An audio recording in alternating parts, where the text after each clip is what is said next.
para nosotros que desde tu hogar nos sigas en cada programa de Aprende en Casa. Esta nueva etapa representa una forma de estar unidos en familia y además aprender, practicar la tolerancia con los demás. Para lograrlo es fundamental tener empatía con quienes nos rodean. Practicar el aprendizaje colaborativo con nuestros familiares nos permitirá reforzar lo que aprendamos día a día y comprobar que para llegar al conocimiento hay muchos caminos. Este momento dejará huellas muy importantes y positivas en nuestras vidas. Por ello, la Secretaría de Educación Pública ha concebido una nueva forma de compartir nuevos conocimientos. Y aunque podría parecer sencillo, aprender desde casa implica todo un reto.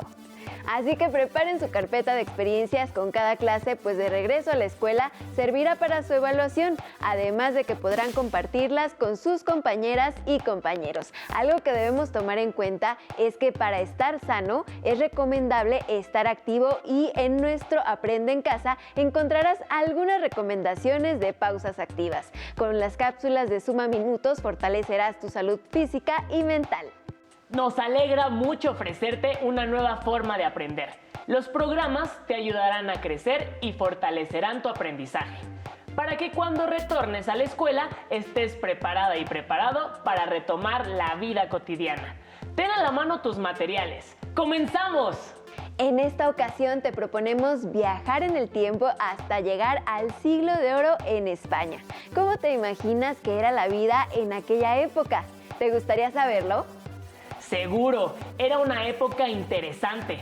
La gente en España estaba asombrada por todo lo que llegaba de América. Además, las personas tenían otras maneras de pensar y de vivir. Desde luego, España era una monarquía muy distinta a la que es ahora. En esa época, la gente se divertía de maneras muy diferentes. Aunque la imprenta ya se había inventado, los libros eran costosos, por lo que las personas se reunían a escuchar lecturas de quienes sabían y tenían el hábito de la lectura. Estos grupos solían reunirse tanto en villas como en ciudades, donde algunas personas acostumbraban ir al teatro. ¿Quieres saber un poco más al respecto? Por supuesto. Te invito a que veamos juntos este video, en el que conoceremos algunas características de una época que fue conocida como el Teatro del Siglo de Oro. ¡Veámoslo!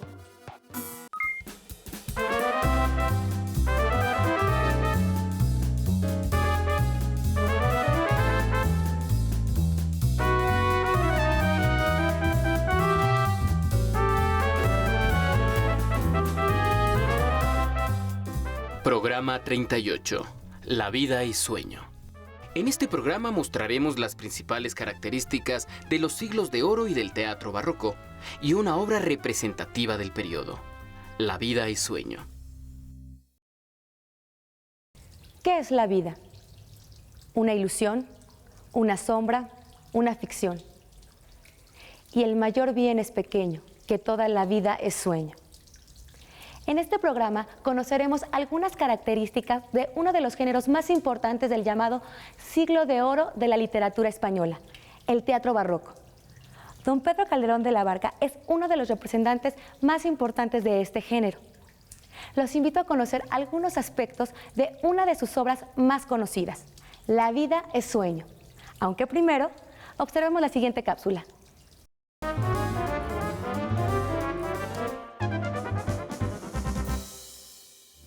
Durante los siglos XVI y XVII, la monarquía española recibió grandes riquezas provenientes de sus colonias en América. A este periodo se le conoce como Siglo de Oro, porque en él alcanzaron un gran esplendor la música, la literatura, la pintura y la arquitectura. En el caso de la literatura, ese auge se apoyó en la imprenta, que fue introducida en España desde 1472. De los autores más destacados del teatro barroco están Lope de Vega, Miguel de Cervantes, Pedro Calderón de la Barca y Juan Ruiz de Alarcón. Una de las reglas que Aristóteles determinó para este género fue la unidad de tiempo, acción y lugar, es decir, contar un solo suceso que ocurre en un momento y espacio determinado. A partir de Lope de Vega, el tiempo se extendió más allá de un día y la acción se fragmentó en subtramas que podían desarrollarse en lugares distintos. Los temas recurrentes del teatro barroco eran el honor y la honra. Si se pierde el honor, lo justo es recuperarlo con venganza y sangre si es necesario. Y el amor, donde la conquista de una dama por el galán, o a la inversa, fue el eje de numerosas comedias. Los personajes más comunes en las obras del Siglo de Oro eran el galán y la dama, para quienes la promesa de matrimonio y la sinceridad eran los valores más importantes, y el personaje gracioso que daba un toque ameno y divertido a la comedia.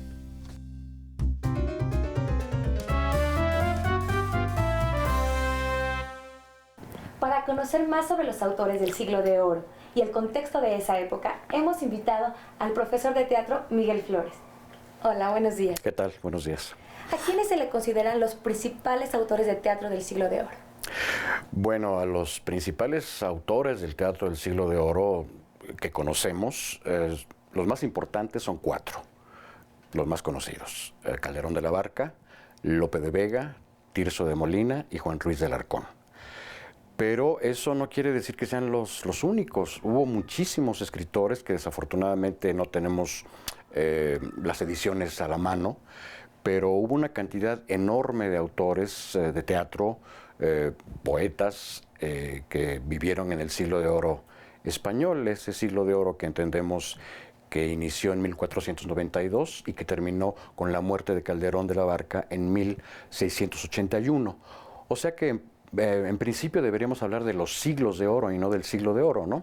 Porque fueron casi 3 siglos de una enorme producción literaria que nos llega hasta nuestros días y que sigue siendo muy importante porque nos habla de cosas que nos interesan, ¿no? Por eso hablamos del teatro clásico, ¿no? ¿Sí? ¿Cuáles son las obras más representativas del teatro barroco? Bueno, sin duda una de ellas, y también una de las más conocidas y de las más representadas en nuestro país, es La vida es sueño, de Calderón de la Barca, ¿no? Una obra que versa sobre asuntos del poder, sobre la identidad, sobre la búsqueda de la felicidad inclusive. Una obra muy, muy compleja, muy rica, escrita con un lenguaje extraordinario, lleno de metáforas de las que Calderón era maestro. Esa es una de ellas. La otra es Fuente Ovejuna, que también ha sido muy representada en México, de Lope de Vega. Asimismo, El Caballero de Olmedo, que es una gran obra de Lope de Vega. Y también otra obra que ha sido muy representada en México es Don Gil de las Calzas Verdes. El maestro Héctor Mendoza hace muchos años hizo una puesta en escena que es inolvidable, ¿no? A propósito de esta obra. También está El Mágico Prodigioso del mismo Calderón, que se refiere al Fausto español. Es la historia del hombre que vende su alma por el amor de una mujer, ¿no? Es un mito extraordinario. Y también otro de los mitos extraordinarios del teatro español es el del Don Juan, sin duda, que está en el Burlador de Sevilla de Tirso. Y bueno, pues esas quizás sean las más conocidas también. Bueno, de Juan Ruiz de Alarcón tenemos Las paredes oyen, que también es una obra que se ha representado mucho en México. No con tanta asiduidad como deberían ser presentadas, ¿no? Creo que el teatro del Siglo de Oro español merecería más puestas en escena, porque es el teatro que está escrito en nuestro idioma, ¿no? Y es nuestra raíz lingüística, ¿no? ¡Qué interesante! Así que durante esa época, el teatro del Siglo de Oro ponía énfasis en otros valores que actualmente no son tan comunes. Sí, aunque si lees una obra de aquellos tiempos, seguramente algunas expresiones sobre el amor te parecerán muy diferentes a las que utilizamos en la actualidad. Oye, ¿y cómo sería una representación teatral de aquella época? Si quieres averiguarlo y además adentrarte a conocer un ejemplo de una obra de esa época, acompáñame a ver la segunda parte del video sobre La vida es sueño. ¡Veamos! Escuchar música y salir con mis amigos al parque. Estudio, hago tarea, veo la tele, hago ejercicio. En escuchar música y salir a fiestas con mis amigos. Jugar fútbol, escuchar música y ver la tele y hacer un poco de tarea. Tarea, oigo música y navego un rato por internet.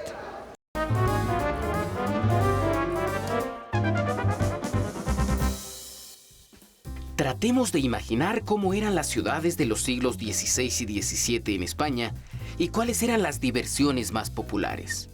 El teatro fue el principal espectáculo, pues parte de las riquezas que llegaban a España se utilizaban para las producciones teatrales. Las obras eran representadas en teatros conocidos con el nombre de corrales. Los comerciantes pudientes se colocaban delante del escenario, en bancos de madera.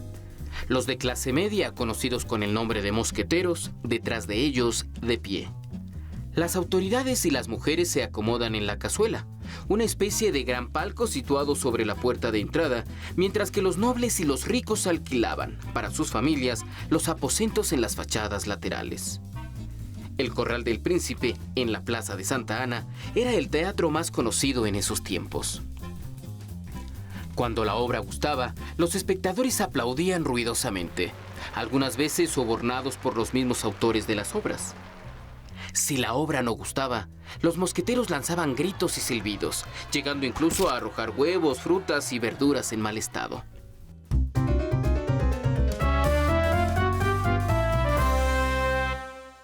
Era un poeta cojitranco y valentón, corto de vista, tan rápido de ingenio y lengua como de espada, famoso en la corte por sus buenos versos y su mala leche. Así se describe en una novela de aventuras al poeta Francisco de Quevedo. ¿Cómo era la relación entre los principales autores del barroco español? Bueno, había muchos modos de relacionarse. Existieron muchísimas justas poéticas donde todos los autores presentaban sus obras de teatro, sus poemas, y en ese transcurso hubo muchas amistades, como la de Quevedo y Lope, pero también hubo muchas enemistades como la de don Luis de Góngora y Lope o como la del mismísimo Cervantes con Lope, aunque en algún momento Cervantes y Lope llegaron a ser buenos amigos y lo sabemos por lo que escribieron de ellos mismos, sobre ellos mismos. Entonces, en algún momento dado, Cervantes llama a Lope de Vega el Fénix de los ingenios, ¿no? Por ejemplo, y después en alguna carta Lope de Vega denuestra a Cervantes, ¿no? Quiere decir que en algún momento se pelearon, ¿no? Pero creo que se reunían en este tipo de grupos poéticos, pero también había muchísimas pugnas, ¿no? Sobre todo por asuntos de poder, ¿no?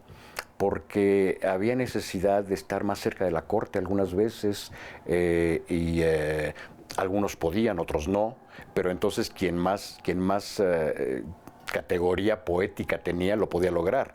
Don Luis de Góngora fue uno de ellos, igual Quevedo era una gente muy cercana a la corte, Lope no, pero creo que era un asunto de pequeñas mafias, ¿no? Unos se reunían para hablar bien de otros y otros se reunían bien para hablar mal de otros, ¿no? En fin, era una cosa muy, muy común que creo que sigue existiendo en la actualidad, ¿no? Agradecemos sus aportaciones. ¿Sabes de qué trata La vida es sueño, de Pedro Calderón de la Barca? Presta atención a la siguiente cápsula.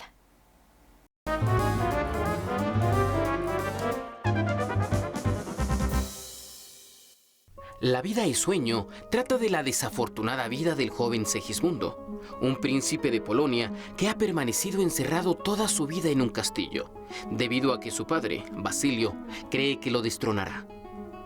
Segismundo tiene conocimiento del mundo y de las ciencias de los hombres a través de la única persona con quien mantiene contacto, Clotaldo, quien hace las veces de tutor.